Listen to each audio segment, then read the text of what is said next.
Yeah.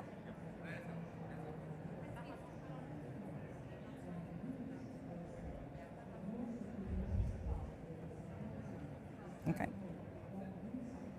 Yeah.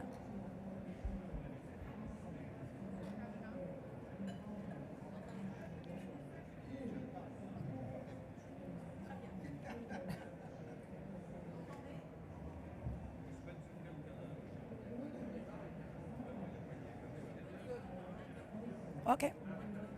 Okay. 1, 2. It work?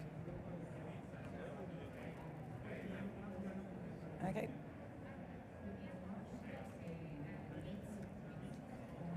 His arena. Channel 8. Okay. I'll start again, yeah? His Serene Highness, Ministers, Executive Director, Administrator, Executive Secretary, Ambassador, dear friends. A warm welcome to you all. The time to take action on coral reefs has never been more urgent. It has tremendous value to all of us, but yet has not been recognized to its full potential. So we need to take urgent action to mobilize resources in order to have climate resilient reef. The loss of coral reefs has been greater and extinction than any other group of species. We're very happy to be here today as this marks the 1-year anniversary of the Global Fund for Coral Reefs. It was exactly 1 year ago this innovative fund was brought together to unlock private investment for the benefit of climate resilient reefs, ecosystem and blue recovery as a whole. I now have the pleasure of inviting one of the funders, His Serene Highness, Prince Albert II of Monaco. I will give you the floor. So, the hand sanitation? The hand sanitation? Oh, yes. Quick, quick, quick, quick.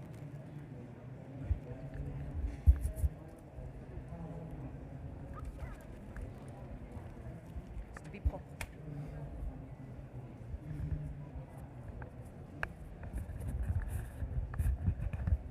Thank you very much.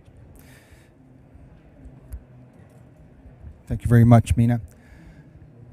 Monsieur le Ministre, Monsieur le Préfet, Excellencies, Ministers, ladies and gentlemen, dear friends, I'm delighted to see a project which I believe will bring a fundamental change come to fruition today. Halfway through this Congress, which is a sad reminder of the magnitude of the challenges facing us, it is refreshing to see efforts actually materialize, and with them the promise of progress.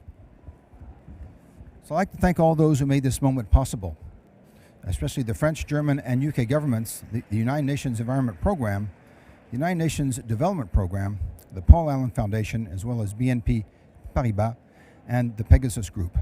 And without forgetting, of course, my foundation, which has been working actively for many months toward the successful implementation of this fund. The Global Fund for Coral Reefs will enable us to engage changes because it will provide further resources to those who have been fighting for coral conservation for decades now. As we all know, these coral reefs, so fragile and of such importance, are currently under serious threat. The IPCC Special Report on the Oceans and the Cryosphere, released in Monaco 2 years ago, was, I think, a sharp reminder. Ocean acidification, global warming, pollution, the causes of these threats are many and are particularly difficult to address, as they're extremely diffuse and result from our entire development paradigm. However, we cannot and will not give up, because we know that solutions do exist that will help us protect corals more effectively, to mitigate the threats hanging over them, and by developing scientific research to gain a better understanding of how and when and with who we can save them. These solutions are, of course, costly in terms of workforce, and of financial resources. Governments faced with other emergencies, other crises, and other pressures sometimes struggle to dedicate the necessary resources to such issues. That is why this fund will help us make valuable progress by mobilizing new resources and philanthropic foundations and involving states, financial institutions, and of course philanthropic foundations united by a common goal, coral conservation. It consists of two main vehicles. The first, based on traditional philanthropy, is dedicated to technical issues, as well as the appraisal and management of different initiatives. The second, more directly of a financial nature, is dedicated to mainstream investments in specific guaranteed projects, which will enable us to take concrete action for coral reefs, especially in developing countries. Thanks to this new type of initiative, we are aiming to renew the resources we have available for the environment. As such, this fund will target a wider range of issues, and in particular those related to ocean protection, which also need funding and which should also be able to raise the adequate amount of resources.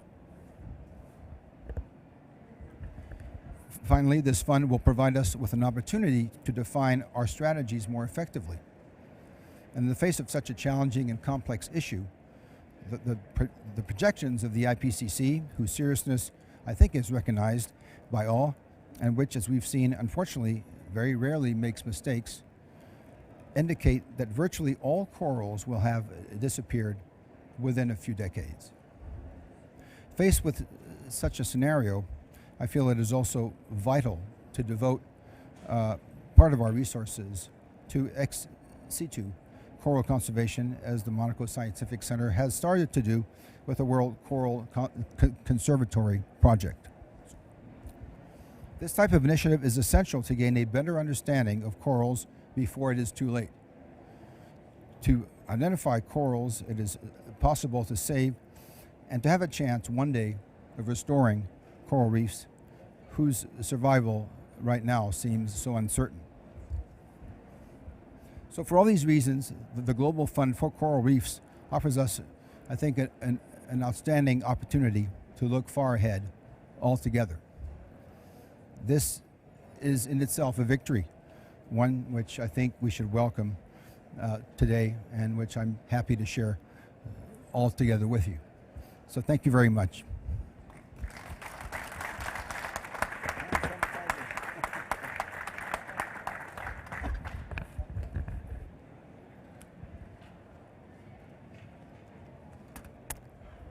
Thank you very much for those excellent remarks, the leadership and the commitment to restore ocean health, and for throwing a lifeline to coral reefs ecosystems. I'd now like to introduce His Excellency, the Minister, Jean-Yves Le Drian, who will be making his intervention in French. We will also have a translation for you in English. Thank you. So which channel would that be?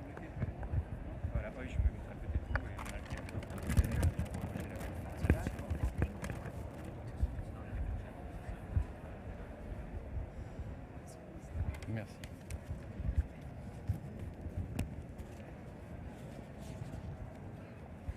Monseigneur, Monsieur l'ambassadeur, cher Peter, Madame la secrétaire exécutive, chère Elisabeth, Mesdames et Messieurs, les récifs coralliens sont un véritable joyau qu'il nous faut absolument préserver.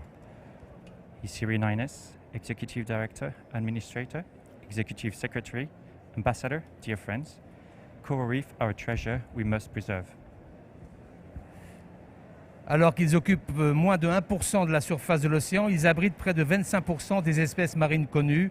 Ils jouent donc un rôle essentiel au service de la biodiversité.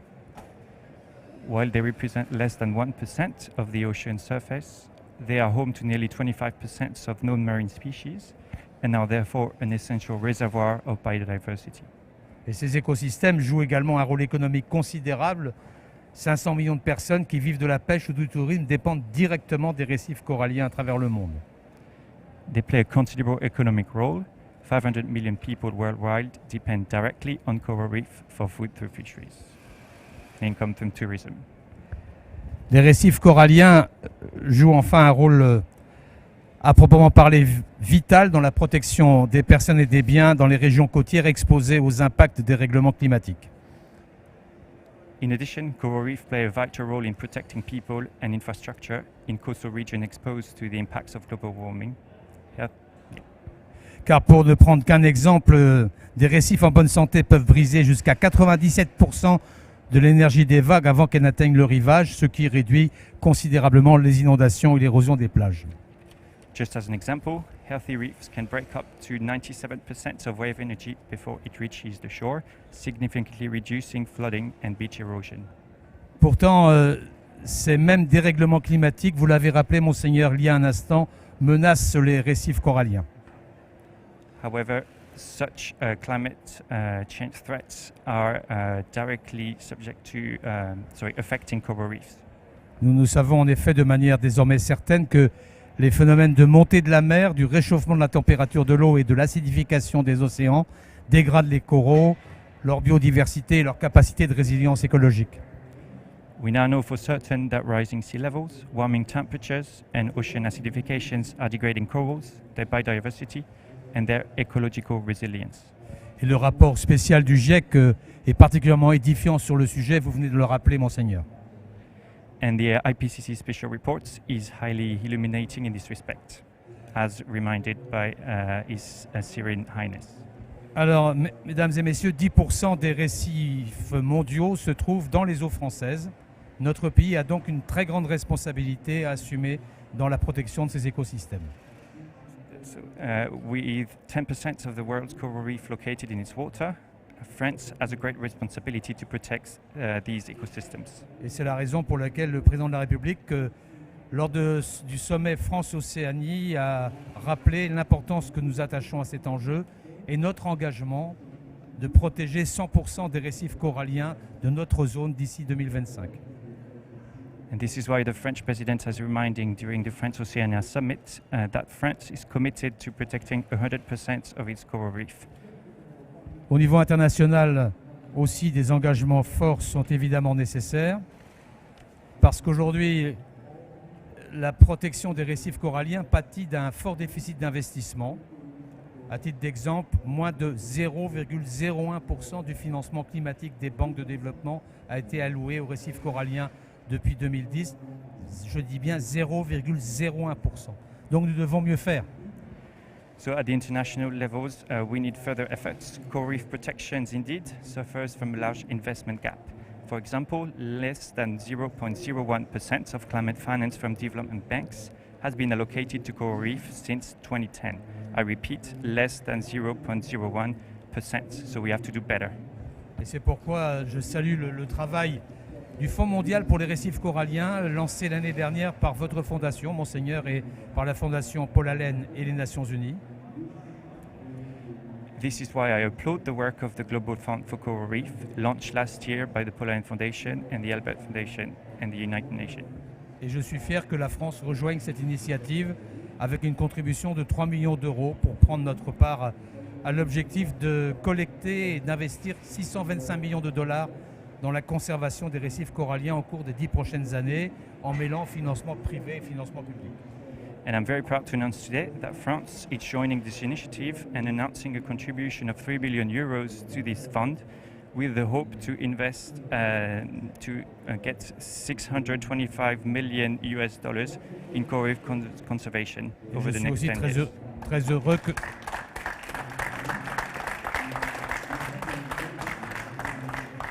Je suis aussi très heureux que la France puisse être associée dans le futur à la gouvernance du fonds et je suis convaincu qu'ensemble, nous pourrons relever le défi de la conservation des récifs coralliens dans le monde. And I'm very pleased that France will be participating in the governance of the fund in the future, as together we can meet the challenge of conserving the world's coral reef before it is too late. Merci beaucoup. Thank you very much.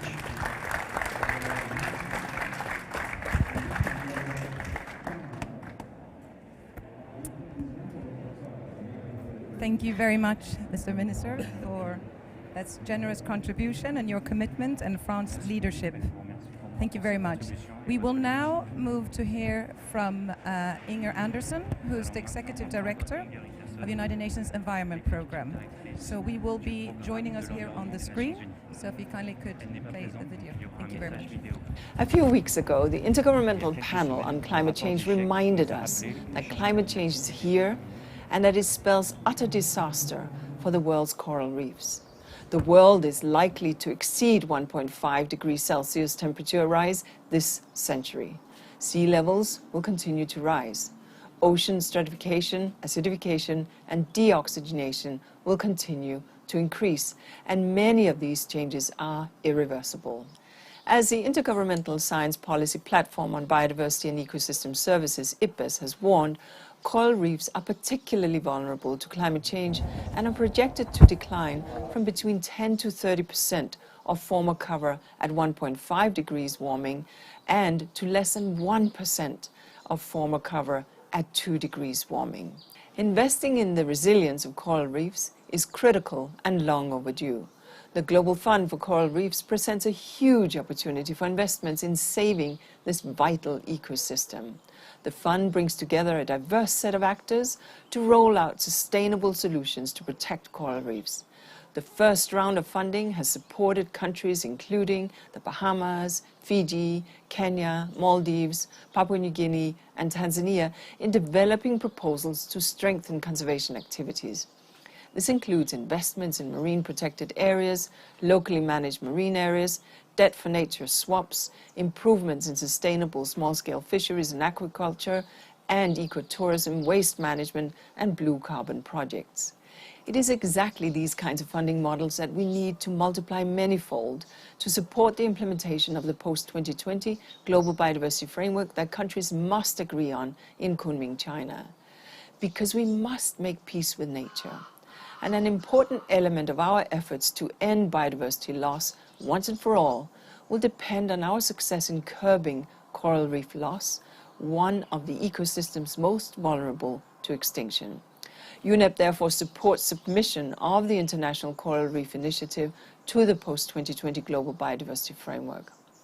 By investing in coral reef restoration, the fund also supports the goals of the UN Decade on Ocean Science for Sustainable Development and the Decade for Ecosystem Restoration. By investing in nature-based solutions for carbon sequestration, such as the protection of restoration of blue carbon ecosystems or seagrass, mangroves, the fund is playing a critical role in tackling climate change. My thanks to the generous donors, including France, Germany, the Prince Albert II of Monaco Foundation, the United Kingdom, and the Paul G. Allen Families Foundation. As we invest in the resilience of coral reefs and the healthy oceans we want and need, we must continue to address the triple planetary crisis of climate change, of biodiversity loss, and of pollution and waste. We have the solutions, and funds like the Global Coral Reef Partnership demonstrate that it is possible to generate the kinds of resources we need to secure nature and the benefit it brings for both people and planet.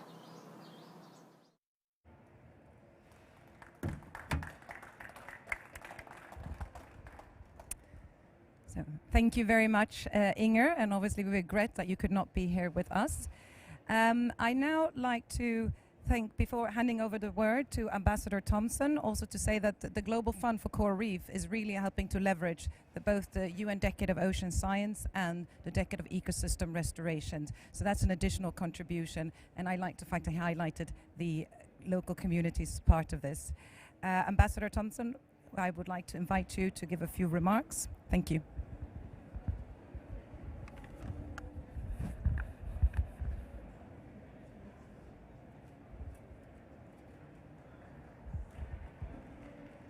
Take this moment to get my branding out there.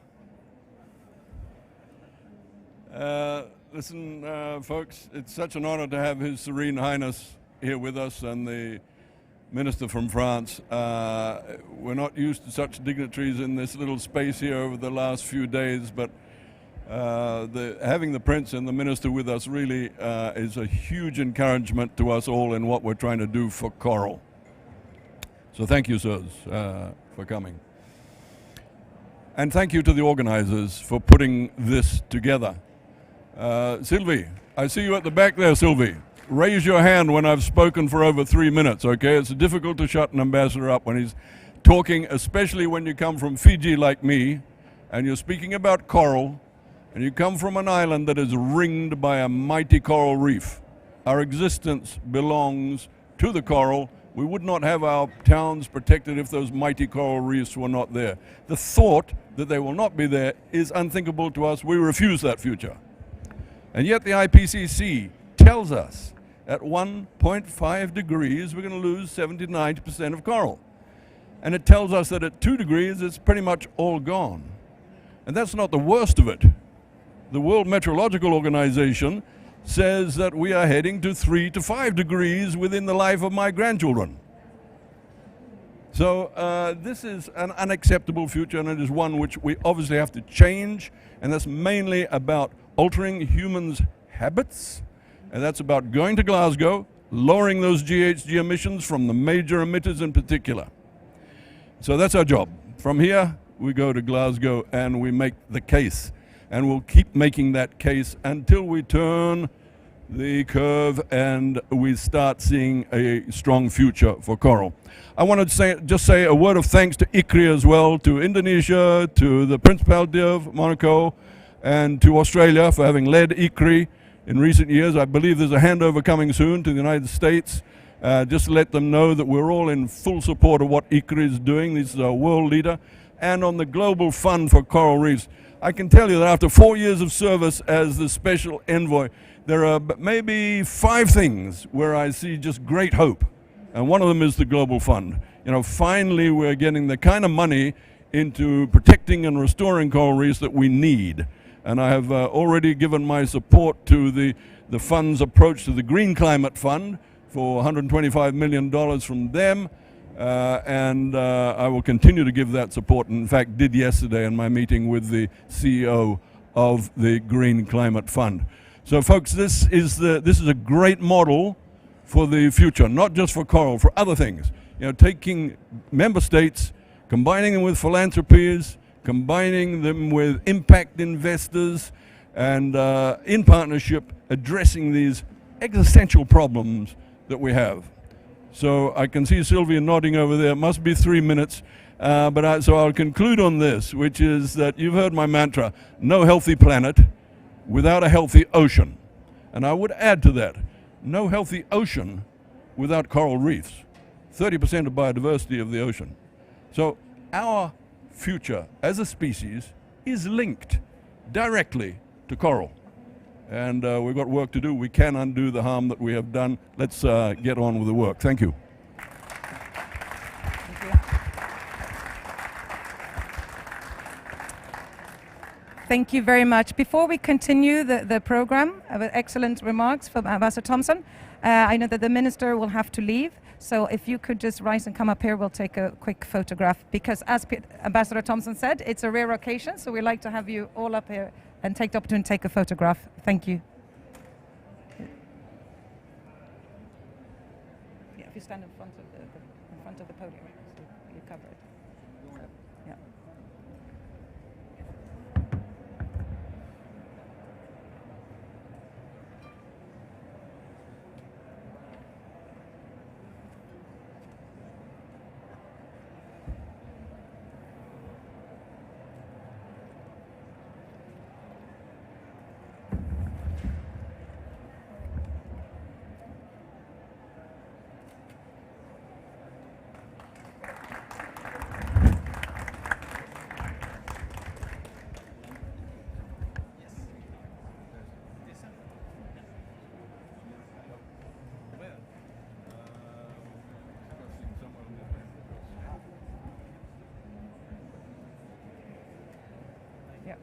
Thank you very much.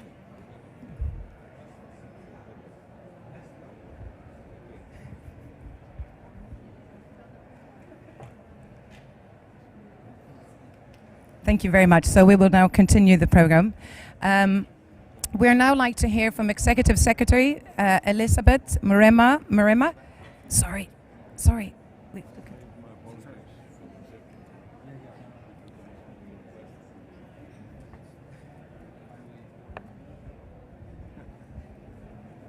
Ambassador Thompson, we're continuing the program. We're continuing, Elizabeth.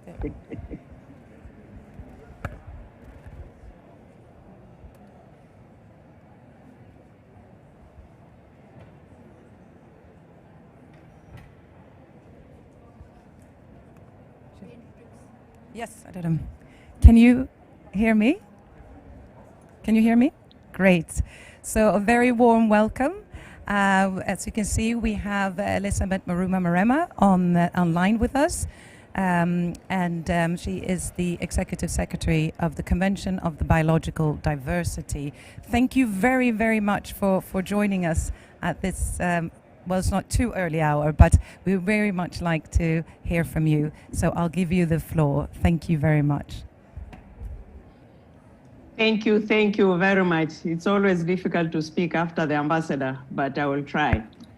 But let me begin first to sincerely thank His Serene Highness Prince Albert II of Monaco for all his continued support, not just to Coral Reefs, but I had been engaged with him those years in the past when I was in the Convention of Migratory Species, and all the support he personally used to provide for the migratory species.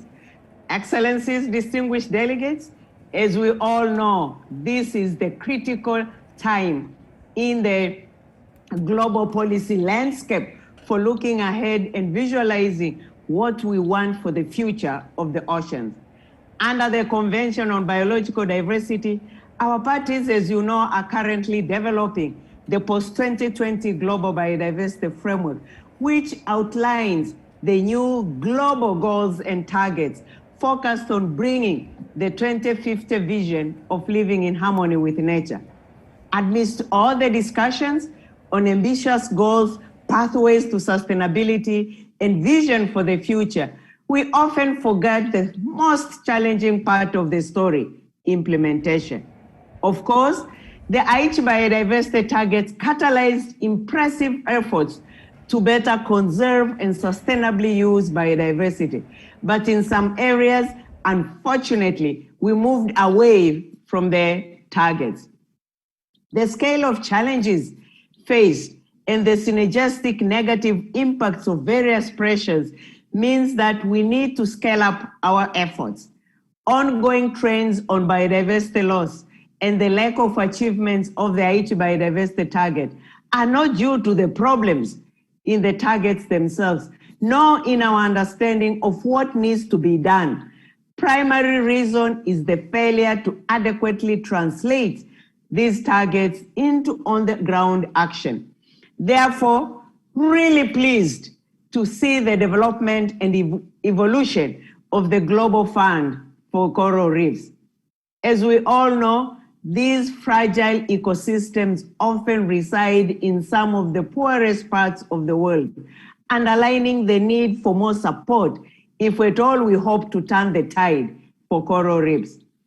By aligning its work with the goals of the post-2020 framework, the fund can be a powerful tool for implementation, for tracking of progress towards global goals and targets for biodiversity, and for elevating awareness on our collective goals for the future with a healthy and robust coral ecosystems.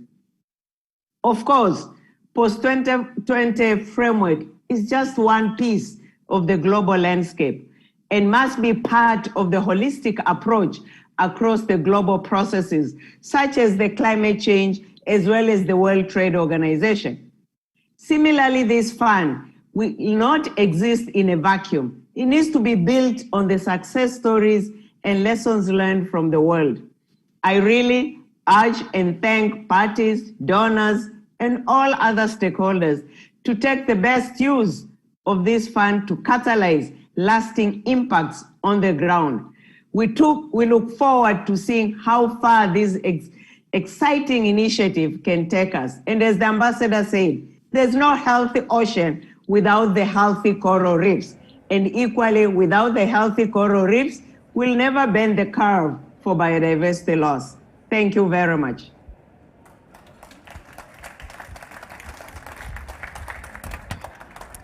Thank you very much, Elizabeth.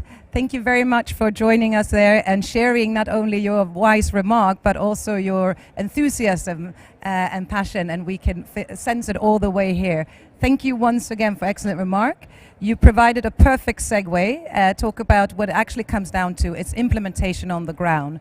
And we are now going to move to see some examples, and we hope that you can stay with us. Thank you.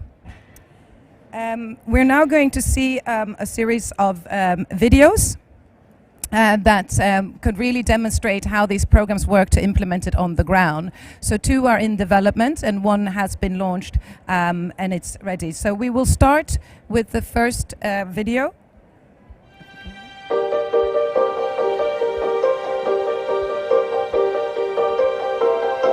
The Mesoamerican Reef coastline stretches for over 1,000 linear kilometers from the tip of the Yucatan Peninsula in Mexico to the Bay Islands and coastal Honduras through the Caribbean coasts of Belize and Guatemala. The Mar includes the largest barrier reef in the Atlantic and is an integral component of an interconnected and transboundary system of coastal habitats that includes mangroves, seagrasses, sandflats, and lagoons. This ecoregion is the heart of a rich cultural heritage that includes Mosquito, Garifuna, Caribbean Creole, Quechua, Mopan, Yucatec Maya, and Mestizo. As with most of the coral reefs of the world, the Mar is facing several very serious threats, such as climate change, habitat destruction, pollution, and overfishing. If no action is taken, the tourism, commercial fisheries, and coastal development sectors in the region could lose up to $3.1 billion a year by 2030. Conversely, a shift towards healthy reefs could unlock $2.5 billion annually across the 3 sectors. But there is reason for hope. Recent studies have found the Mar to have the highest live coral cover compared to other regions of the Caribbean, including some of the best populations of critically endangered acropora coral and other threatened structurally complex coral species. Mar Positive Invest is a blended finance mechanism that will support conservation, protection, and restoration of coral reefs and associated ecosystems through the development and financing of commercially viable projects that deliver coral reef positive outcomes through a mix of philanthropic, private, and government capital. The Mesoamerican Reef Fund, or MAR Fund, is a regional private environmental fund that operates as a planning and coordination mechanism. We drive regional funding and partnerships for the conservation, restoration, and sustainable use of the Mar. Foundations of Mar Positive Invest are to grow a pre-existing emergency fund and increase the financial sustainability of protected areas and reef-dependent communities. New Ventures is a pioneer and leader in building the Latin American ecosystem for impact investing. We have created financial products that serve the business in the missing middle and underserved markets and communities. For us, Mar Invest represents an opportunity to serve coral conservation, a sector that has received very little attention from the investment community. The Healthy Reefs for Healthy People initiative includes over 70 organizations dedicated to safeguarding the Mesoamerican reef.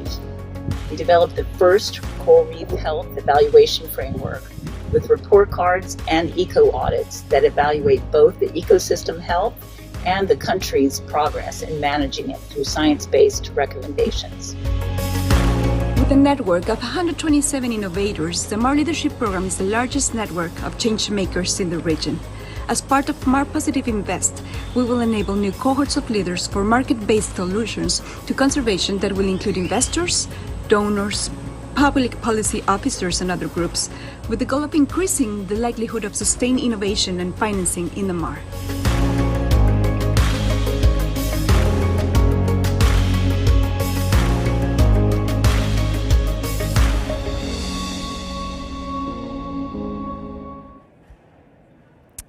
Yes, a round of applause. Eco audits, I like that word. So that was an excellent example from Mesoamerica. And I would just want to say that all of these sites or the regional programs have been carefully selected, not just the sites, but also basically where there's strong community relationship, as that's one of the foundations. So there's all been developed in close collaboration with local communities. Now I'd like to see a second example. We have 3 in total. So the second one is now for the regional program in East Africa, following Kenya and Tanzania specifically. So if we can roll the second video, that would be great. Thanks. For over 70 years, WCS has been underwater studying and protecting coral reefs. Across 27 countries and all 5 oceans, we've seen firsthand the threats facing the world's reefs. Climate change, overfishing, pollution, and unsustainable development have left our oceans at a crossroads. What happens next is up to all of us. We have an opportunity to create a better future for coral reefs. Hello, I'm Simon Cripps, the Executive Director of Marine Conservation for the Wildlife Conservation Society, WCS. In January of this year, WCS were invited to submit a concept note covering the development of a sustainable funding pipeline for the conservation of coral reefs in Kenya and Tanzania's Trans-Boundary Conservation Area. WCS's teams in the Western Indian Ocean region, Conservation Finance and the Global Marine partnered to provide the local, financial and ecological experience required to run such a multidisciplinary initiative. This Trans-Boundary Conservation Area is ecologically critical because its unique topography, currents and ecology have recently been shown by our scientists to be a globally important climate refuge. It is one of those areas where, with effective, appropriate management and a reduction in stress caused by a range of threats, we can protect the coral reefs through a climate of rising temperature. These threats include unsustainable and damaging fishing practices, pollution, particularly plastics and wastewater, habitat degradation, coastal development and sediment runoff. WCS were then delighted to be offered the role of convening agent for this hugely important initiative. We are partnering with Okavango Capital Partners, Conservation Capital and a range of local and specialist actors in the field of conservation finance. Our vision, shared by the GFCR, is to use financial incentives and blended finance, including concessionary loans, loan guarantees, debt financing and equity-driven impact investment to unlock new capital to protect key coral reefs, either directly through reducing impacts or indirectly by funding conservation activities. These projects will need to have equitable outcomes for local communities and measurable benefits for coral reef ecosystems. This will be assessed before and during the project by our in-country teams. We are using a range of 8 carefully structured appraisal categories to assess opportunities and organise possible funding responses. The initiative will have multiple approaches, including the development of a venture studio to identify and incubate projects. We are hoping in the first phase of implementation to pilot 2 novel approaches out of the 5 main projects that currently are showing the greatest potential. Amongst these are a sustainable financing facility to innovate new projects and approaches, community plastic recycling in the Mombasa MPA area, empowering small-scale fishers, blue carbon in Kenya and Tanzania to protect and restore mangroves and seagrass, a marine aquarium at a major public beach. We believe that these and other exciting financial opportunities that will be identified by the pipeline will assist in changing the concept of funding coral reef conservation by moving support away from grant aid, other than in the early stages of initiatives, towards sustained funding as a result of coral reefs being accepted as an important and valuable element determining the future of nature and society in the region. With that, I hand you back to Dr. Nwira Mathiga, who runs our Kenya Marine Programme. We're working toward a vision, a world where vibrant coral reefs teem with biodiversity, fortify shorelines against climate change, and remain a foundation for the communities and the species that rely on them. Join us.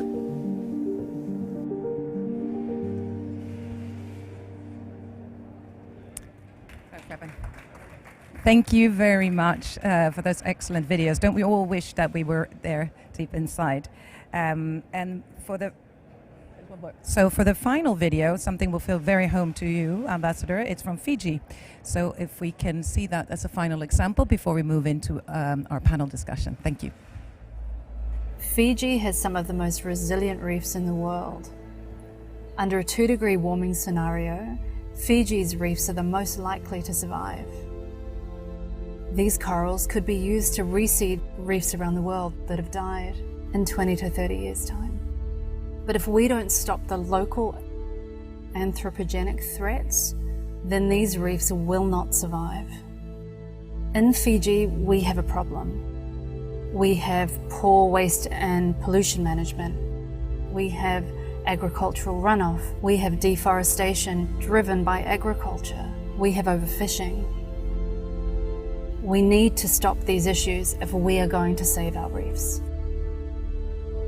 These actions are causing damaging ripple effects that we are witnessing in real time that seriously threaten the survival of our coral reef systems and key marine species. My name is Natasha Morosi. I'm the Director of Conservation for Bang Adventure Divers and the Program Coordinator for My Fiji Shark. Our solution is to establish fully protected fish banks, allowing marine biodiversity to expand and to overflow. My name is Jodie Smith and I work with Matanataki. At Matanataki, we work with private sector businesses who can bring about transformational change to the environment and to Fiji's reef systems. In Fiji, our waste has not been managed properly historically. Most of our dump sites, they sit on the coast. They sit on mangrove. We were walking on one of these dump sites earlier today, and it's basically a floating mass of waste. That entire zone, that entire dump is actually floating in a marine ecosystem. My name is Paul Evers. I work for HG Leach and we run the only international standards landfill in the South Pacific on Fiji. The Vulavulesara project is a visionary project to contain, manage waste away from the marine ecosystem, away from the coastal areas. Vulavulesara will enable the recycling of 80% of that waste stream to recycle and upcycle materials, and particularly plastics, so they can be repurposed within Fiji and the Pacific. I'm Sanjeev Chand, the founder of the Fertile Factory and Company and one of the directors of Waste Clear Fiji Limited. We will be replacing imported chemical fertilizer. We will be making a natural product using what is now considered waste. So the wasted opportunities, which is all the biomass, green waste, will be turned into a product that would be a natural fertilizer. And once we unite our farmers with our natural products, the impact, the devastation that has been caused by chemical runoffs from these fertilizers over decades on our reef system, slowly but surely we will turn that around. We're able to bring government, the private sector, the general public, the communities, we can all come together, and of course the donors and the investors. We can all come together to solve the problem. I think this is something in the past that has been missing. Multiple stakeholders, innovative blended financing, and local solutions. We haven't had this bigger picture approach, and this is what this program is providing.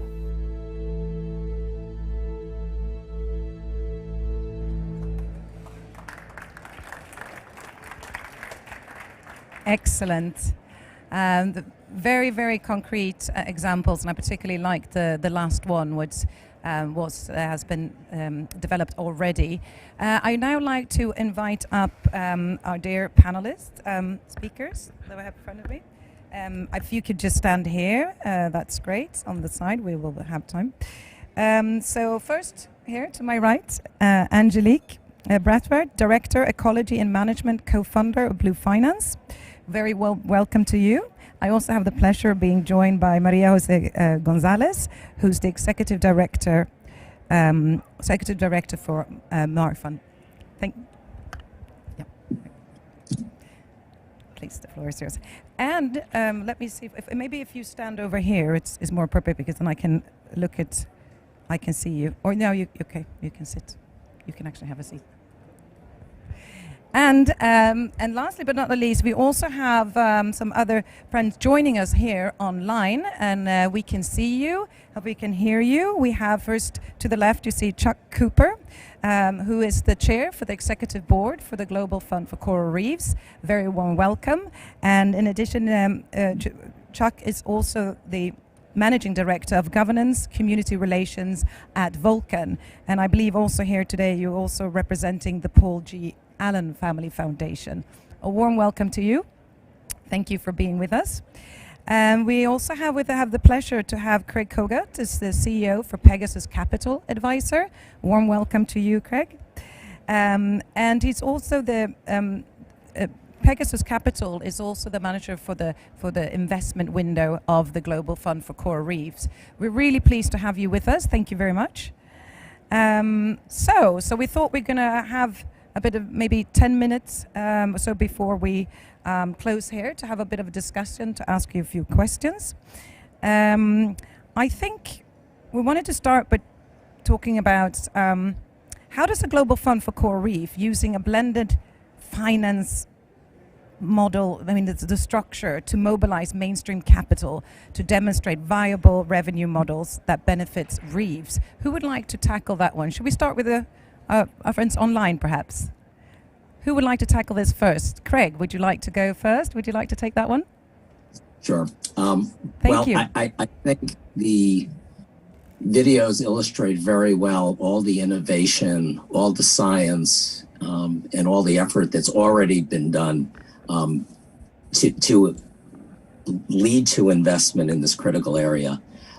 So the Coral Reef the Coral Reef Fund is comprised of two windows: the investment window, which we'll manage, and then a grant window. We've talked about the generous donors, including His Serene Highness, and working with the partners, the types of partners, principally through the grant window that you've seen. We can identify projects, in some ways nurture them, figure out those that are best able to be scaled. Because these models, something that will work in Fiji may well work in another coral reef system. And it's to really work together with this network of partners, which the Coral Reef Fund, I think, has uniquely put together. And my congratulations to everyone like Chuck, who've been so instrumental in this. Thank you very much. Chuck, would you also like to comment on that, in terms of how to mainstream mobilize resources at finance? Yeah, when we originally envisioned the Global Fund for Coral Reefs, we were very much focused on the coral reef funding gap and the fact that we knew that governmental dollars and philanthropy was not going to be enough. So we thought, how can we use philanthropy and governmental money, funding, to catalyze private sector investment? And so that's what blended finance is, and that's the sort of mechanism that we chose to use. I think one thing that's really important about the Global Fund for Coral Reefs is, in some ways, blended finance is still being tested, and I think it has been used and deployed more frequently in the broader sort of development context. But in the context of conservation, I think we're one of the first funds that's attempting to deploy the model in this context. And so I think we see the Global Fund for Coral Reefs, in addition to having immediate impact on the communities that we're working with, also to have a broader purpose of being a demonstration fund. We want to be proving out approaches for investment and seeing what works and what doesn't work, both types of investment and then innovative finance mechanisms that we might deploy, seeing what works and what doesn't, and then really being deliberate about scaling those approaches. Excellent. A demonstration fund. I really like that. So, I mean, if we talk, apologies, but we have some construction noise here in the background. Sorry about that. So could you, how about Angelique, would you like to, we need a microphone. Can we have two more? We need to have one more.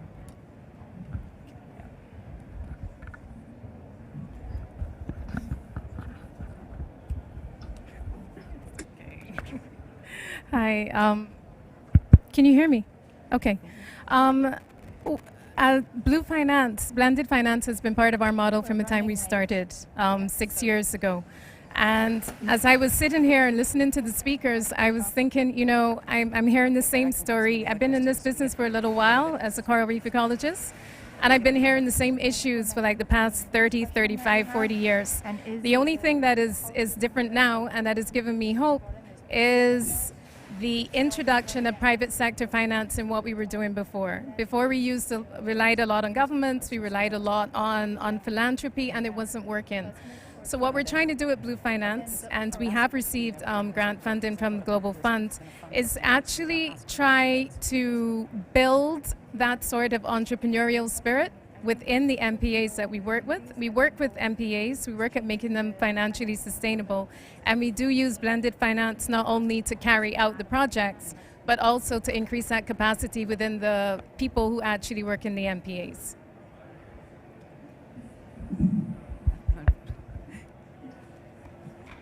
Thank you. We are more of a newcomer to this sector. As was indicated in the video, we operate in the Mesoamerican Reef region, Mexico, Belize, Guatemala, and Honduras. And currently, there are few sources of private capital to develop projects that can generate a revenue and can also generate positive results for the reefs and other ecosystems, mangroves and seagrasses.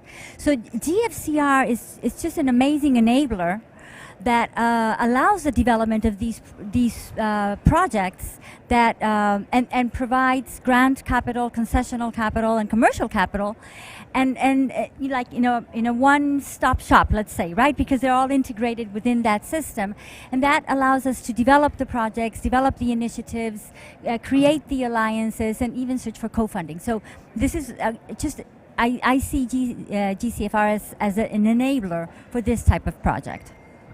Excellent, thank you very much.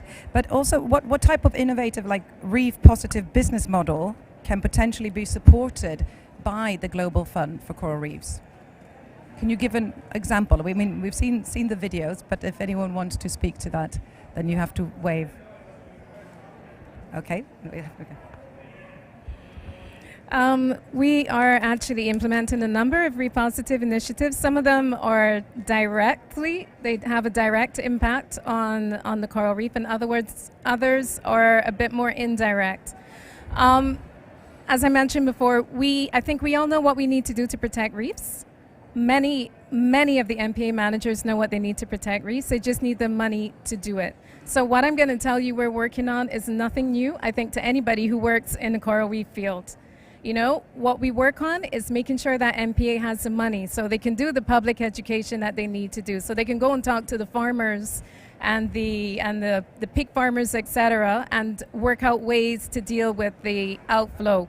So we can go and talk to everybody really and increase public awareness. We're looking at other things though. We're looking at ecotourism models, and this one might be a bit more indirect initially, but if we can build up that capacity of the MPA, it is financed initially with money from the Global Fund Coral Reef. We build it up to the area where it's actually able to generate sufficient income from ecotourism, then that money can then be used to carry out all of the other things we need to do in the MPA. The coral reef restoration, which is, yes, a plaster on the sore, but we're desperate and we need to do it at this point in time. The enforcement in one of our projects in Philippines, we're building up the enforcement of the Bante Dagat, for example, the community rangers. And I could go on and on, but a lot of them are ones that you already know. Thank you very much. But also, just more specifically, and a question when I have both of you here as well, is how is the Global Fund for Coral Reef, we talked a lot about, you know, communities, involvement, development, but how is actually helping local community in terms of capacity building? Actually, I can see her on the line. I don't know where to look.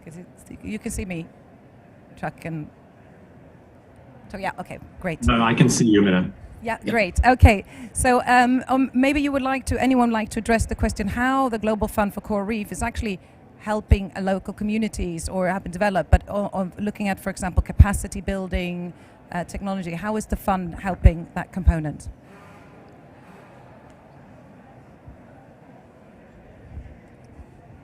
So maybe, both on the grant and investment side, local capacity building is a critical element from the start of these programs. And that's a combination of education, communication, about the importance of the reefs, but obviously the key to having the local partners, the convening agents, and the folks they're working with is to build that local capacity, work with local NGOs as well as the entrepreneurs who were profiled. And I think one of the key elements is to teach people here this holistic system. There is no one answer. It's going to be dealing with what in any ecosystem, we're going to have to hit them all. And so you're going to need to build capacity in each of the areas if we're going to succeed here. Yeah, I think it actually also for the benefit here of the audience and how the fund works. So you represent, and you talked about the investment window, just also that, you talked about partnership and you partnered with UNDP, UNEP, etc. to have this capacity building and under the grant system, I believe. Right? Chuck, did you want to add something or? I did. When we designed the Global Fund for Coral Reef, we were very much focused on community-based natural resource management. And I think that's demonstrated through the strategic objectives of the Global Fund for Coral Reefs. We have 4 strategic objectives. Of those 4 strategic objectives, 2 are specifically focused on communities. One is livelihoods and the other one is resilience.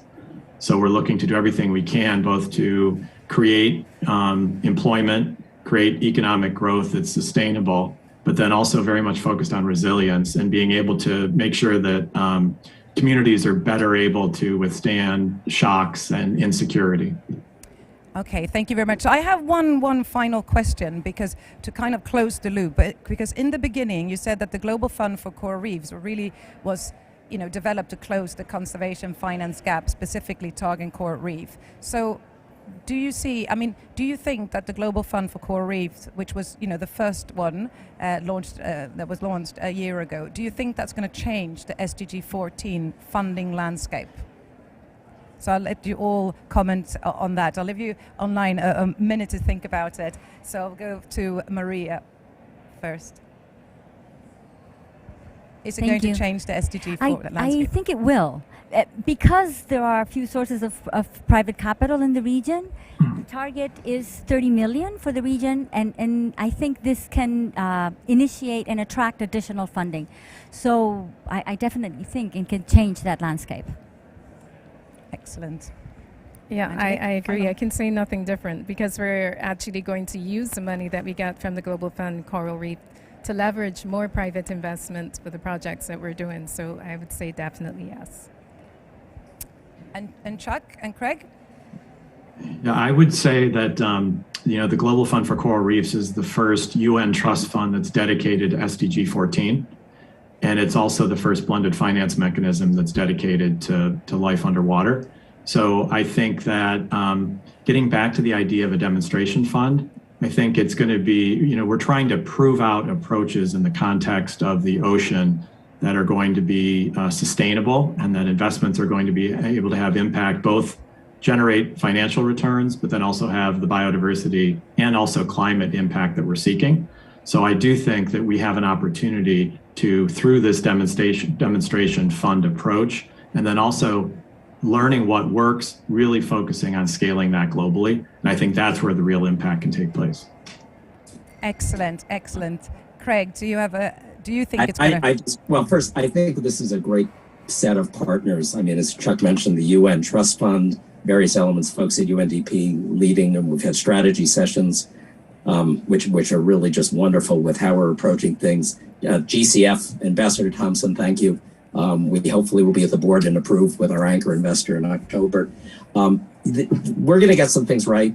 Mostly, we have to get them right. We'll get some things wrong, as Chuck said. I think this is a pioneering effort. And I'd ask, my just final words would be, help us. We need everyone's help, and we have to get this right.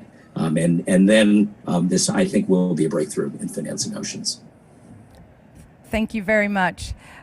So we are actually coming to the end of the session, but it's not really the end, because they're going to have a drink reception, which unfortunately you cannot join us for. But I will let you just have if you could have a very, very last few words from you, Chuck, to close this panel. I'll be very grateful. Thank you. Thanks, Minna. I wanted to mention the fact that the World Conservation Congress, this Congress, has adopted Motion 122, which calls for all IUCN members to support financing mechanisms for coral reef ecosystems, specifically with a view to achieving relevant global goals. So I think that this, as we meet in the Congress, I think it's important for all Congress partners to join us, and we're asking you to join us. I think, as Craig said, we're very fortunate to have the partners that we do. I wanted to extend special thanks to His Serene Highness, Prince Albert II, who's been such a leader in this area. We've been working with his foundation very closely. Also, the UN agencies have been invaluable, BNP Paribas, Pegasus, and Craig. I mean, thank you to all of these partners and also the convening agents. And you heard from WCS and other convening agents. We really want to have a focus on the ground and working with local partners. We want to scale up proven approaches, but we want to do it in the local context. We want to do it on behalf of and for communities. So we're excited about this. And really what I'd like to close with is just asking you to help us, whether it's as a donor, as an implementing partner, as a thought leader, as an advocate. We need your help and we want to make this successful. And I think together with the partners that we have and the new partners that we're hoping to attract, I think we're going to be successful. Thank you very much for those excellent remarks. Innovative partnership is really key. So thank you all for joining this. And I'd like to thank you very much as well for joining us online. And we're sorry that you couldn't be here. And thank you very much. And we'll now ask everyone when you finish to put your headset on the chair and we will know it. Sorry? Yeah. Well, before you put down your headset, we're going to run one final closing video. Thank you. Excellencies, ladies and gentlemen, I would like to express my sincere gratitude to all of you who have contributed to this inspiring discussion. It focused on how we can catalyze game-changing levels of finance towards the protection and restoration of our planet's priceless coral reefs. Such united efforts are more critical than ever. The effects of ocean warming and acidification are already visible across the globe due to climate change. As IUCN has highlighted, the current amount of carbon dioxide in the atmosphere is now too high for coral reefs to thrive. These reefs, which harbor the highest biodiversity of any ecosystem globally, will also suffer more frequent mass die-offs according to the IPCC's new report. As a result, many marine species could simply vanish. The decline of these incredible ecosystems is putting food provision, flood protection, and other services that corals provide at severe risk. And we know that without nature, at least half of the SDG targets could not be achieved. However, it is not too late to act. The Global Fund for Coral Reefs is unlocking the groundbreaking investments that will protect and revive ecosystems. And it is empowering local communities and enterprises that rely on reefs. In less than 1 year since its launch, the fund is already making substantial inroads. As we have heard today, look to Fiji, where we are helping to catalyze over 50 million in public and private sector funding towards coral reefs and local reef-positive enterprises. Dynamic new programs are taking root in 13 countries altogether. That includes the development of a Blue Economy regional program in the 4 countries of the Mesoamerican Reef, Guatemala, Honduras, Mexico, and Belize. Stretching over 1,000 kilometers, this is the second largest reef system in the world. Our engagement will trigger positive change in an ecosystem that is home to over 900 species of fish, coral, mollusks, and marine mammals. We are also seeing a partnership that is growing in strength. In recent weeks, both the United Kingdom and France have joined our growing coalition that includes Germany, the Paul G. Allen Family Foundation, and the Prince Albert II of Monaco Foundation. The United Nations Development Programme is immensely proud to be part of the Global Fund for Coral Reefs. That has included our work to capitalize the fund and our support to develop the fund's strategy and theory of change. UNDP's on-the-ground presence in 101 coral reef countries enables us to provide direct support to initiatives financed by the fund, including in small island developing states and least developed countries. Excellencies, ladies and gentlemen, with COP26 and CBD COP15 now on the horizon, we must foster not only a green but also a blue recovery from this devastating pandemic. To help achieve this goal, I would like to invite countries, private investors, financial institutions, and philanthropists to join the only global coalition that is working to unlock reef-positive investments. At this pivotal moment for people and planet, the Global Fund for Coral Reefs is driving forward the bold choices and cutting-edge investments that will alter the trajectory of coral reefs forever. In doing so, we can leave a lasting legacy for the next generation and the many generations to come. To all of you, I say thank you and look forward to working with you in the months and years to come.